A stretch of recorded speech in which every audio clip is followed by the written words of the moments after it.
இந்த சிறப்பு தீவிர வாக்காளர் வரைவை தயாரிக்கின்ற பொறுப்புக்கு தேர்தல் ஆணையம் பொறுப்பு.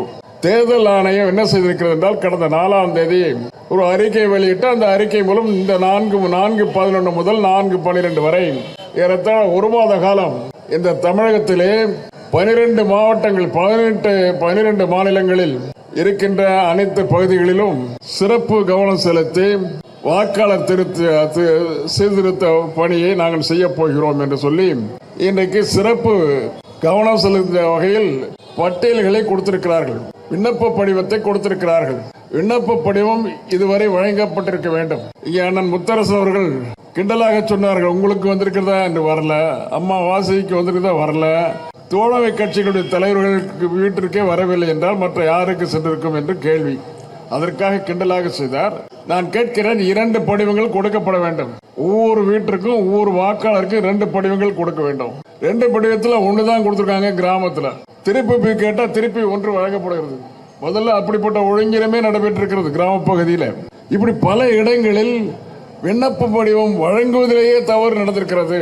இந்த விண்ணப்ப படிவம் சரியாக வழங்கப்படவில்லை என்று நம்முடைய இயக்கத்தோழர்கள், தோழமை கட்சி தோழர்கள் சென்னையிலே இருக்கின்ற தலைமை அலுவலகத்தில் போய் கேட்க நேரத்தை திரும்பவும் அதெல்லாம் சரி செய்யப்பட்டிருக்கிறது.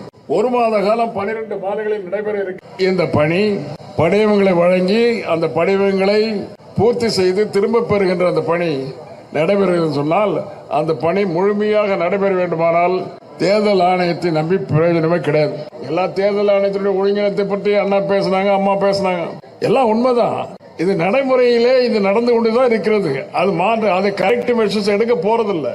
கரெக்டிவ் மெஷர்ஸ் எடுக்கலாம் என்ன ஆகும்? பீகார்ல தான் நடக்கும். பல ஆயிரக்கணக்கான தோழர்கள், மக்கள், அனைத்து கட்சி நண்பர்கள் இவ்வளவு பெரிய நிகழ்ச்சியில எவ்வளவு போராட்டங்கள், ஆர்ப்பாட்டங்கள் நம்ம நடத்திருக்கோம். அண்ணனுக்கு தெரியும், அம்மாவுக்கு தெரியும். நம்ம மாநிலம் உட்பட 12 மாநிலங்களில் இன்றைக்கு வாக்கு சேகரிப்பு நடக்கிறது. உரிமை படிவங்கள் கொடுக்கப்படுகிறது. இந்த படிவங்கள் பூர்த்தி செய்து திரும்ப அனுப்பி நமக்கு அது வாக்காக மாறணும். நம்ம பேரு இருக்கிறதா என்று ஒவ்வொருத்தரும் பார்த்தாகணும். பேரு இல்லைன்னா உடனடியாக அதுக்கு என்ன செய்யணுமோ நம்முடைய கழக அலுவலகங்களில், தோழமை கட்சி அலுவலருடைய தலைமை அலுவலகம் சென்று இதற்கு நீங்கள் முயற்சி செய்ய வேண்டும். இதுதான் ஒவ்வொருத்தருடைய வேலை. ஏன் அஸ்ஸாமில் நடக்கல? அஸ்ஸாம அவங்க கட்சி ஆட்சி நடத்துது. அஸ்ஸாமில் இந்த எஸ்ஏஆர் கிடையாது. அஸ்ஸாமில் தான் நடத்தியே ஆகணும். மிக முக்கியமான சென்சிட்டிவ் ஏரியா, அது பார்டர் ஏரியா. ஆனால் அது நடக்கலன்னு சொன்னா இன்னும் சந்தேகத்தை அதிகமாக ஆக்குகிறது என்பதை நான் தெரிவித்துக் கொள்ள விரும்புகிறேன்.